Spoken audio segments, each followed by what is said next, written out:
today's news. Hello and welcome to Old News, the programme and podcast which looks at news stories of the day through the papers of yesterday. Well, it could only be one thing today, couldn't it? It is Tynwald, or at least it is Tynwald Day tomorrow, as is the case. If it falls on a weekend, it goes to the Monday. And so I thought I'd look back and maybe go back, well, pretty much as far as I could see, looking back to the papers. 1896, Tynwald Court, St John's, Monday, July the 6th, 1896. Tynwald Day, the 5th of July, falling this year on a Sunday, the ancient ceremony of promulgating on Tynwald Hill, rather like this year. The laws passed during the preceding 12 months took place on Monday the 6th. Close by the scene of this ceremony is held simultaneously a fair, in inverted commas, as there is indeed still today. Visitors from England therefore have an opportunity not only of witnessing a unique ceremony, but of seeing it in a flourishing condition, a primitive mode of enjoyment now almost entirely out of fashion across the water, but highly appreciated by the generation for whom Dickens immediately wrote. Beautiful phrase there. In no previous year, perhaps, has there been a larger gathering to witness this old-time ceremony, nor has there been a larger array of booths and the other concomitants that go to the making of a flourishing fair. The day was proclaimed a bank holiday. Special trains were run, all being crowded with passengers. Many made their way, too, to the scene by the road in vehicles of all varieties, so that by the time the ceremony commenced, the spectators, it is no exaggeration to say, had assembled in their thousands. Not quite like today, I think. Few probably noted the fact, for there seemed to be no falling off in such military display as is usually made on these occasions, that for the first time in the memory of the present generation at least, there were no regular troops present. The guard of honour that received His Excellency the Governor at the entrance to St John's Chapel, where the ceremony begins and ends, was composed of a detachment of the Douglas Volunteer Corps. The route from the chapel to Tynwald Hill was lined on each side by the Douglas Volunteer Corps under the command of Lieutenant Callow, in the absence of Major Stephen, who was otherwise figuring in the ceremony in the dual capacity of the Mayor of Douglas and a member of the legislature. The other officers present being Lieutenants Richardson and Mackenzie, by a strong master of the Naval Reserve under Chief Divisional Officer W.T. Davy, and a strong posse of police under the command of Superintendent Boyd.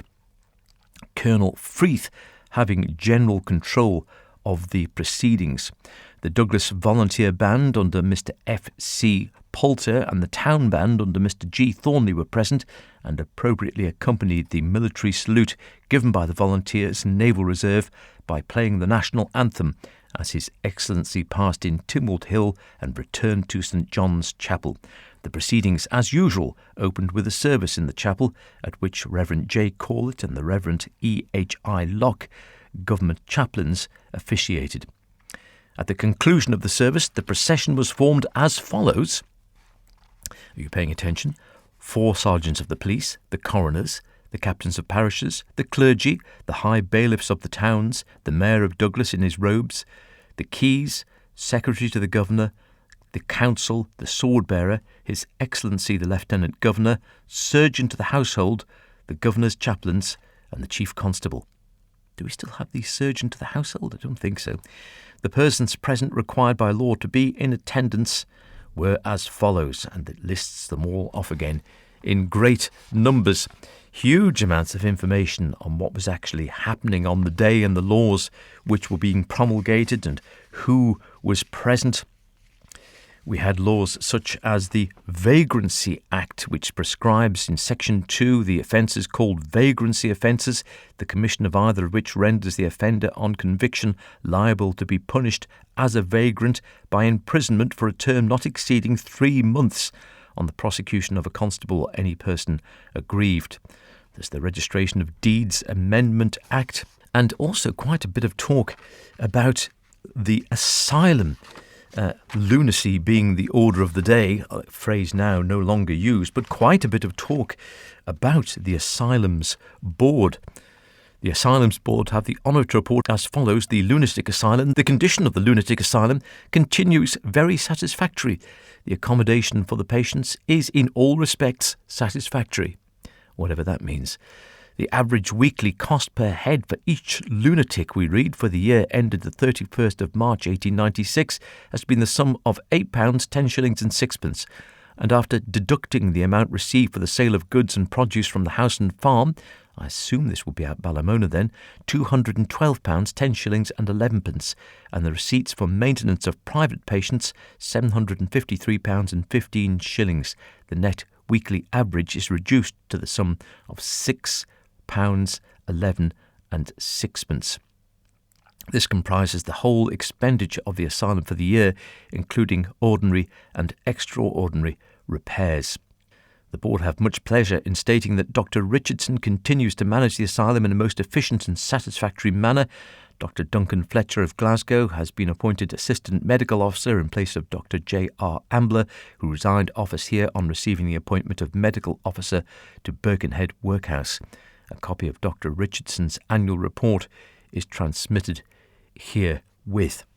And as I say, other acts which came about, the Railway Regulation Amendment Act, which amends the Railway Regulations Act of previous years so that no railway which includes a tramway or tollway can be opened for traffic until inspected by a person appointed by the Governor. The Ramsey Loans and Stock Act, which authorises the Ramsey Town Commissioners to borrow for the term of 50 years on mortgage of the town fund or by issue of town stock a sum not exceeding £71,534, which will be a lot of money. And the Alaman Steam Packet Act 1896 confirms the Memorandum of Association set forth in the schedule in substitution for the resolution of 1885. Also, a lot of information, as I say, on the lunatic asylum, such as was called back in the day, not a phrase we'd use today, of course, including rather sort of disturbing and worrying information about the practice of holding inquests in every case of death has been discontinued since the 3rd of April 1895. In each case of death, a detailed account of the patient's case with particulars of his last illness, information about his treatment, the address of his relatives, etc., is sent to the High Bailiff of Douglas, who then decides whether or not an inquest shall be held. This is the same arrangement as holds in England, where the deaths in asylums are reported to the coroner, and he decides on the necessity or otherwise of an inquest. It goes on to say, I'm thankful to state there's been no suicides this year. There were, however, several attempts, one nearly successful. There have also been more than the usual number of cases of mania and melancholia, with restlessness and violence, which have added much to the work and responsibility, especially of the latter half of the year under review. Great detail going back in the day when it would have been, I suppose, far more important for a lot of people than it is perhaps today, and certainly with the thousands going for the actual ceremony. Now perhaps you might see thousands in the Fairfield. The people actually watching the ceremonial aspect of the day seem to dwindle year on year. Progress or not, you can decide on that one. Suffice to say, Tynwald Day, of course, has always been news now and old news. Until next week, cheerio. You're gonna be yesterday's news.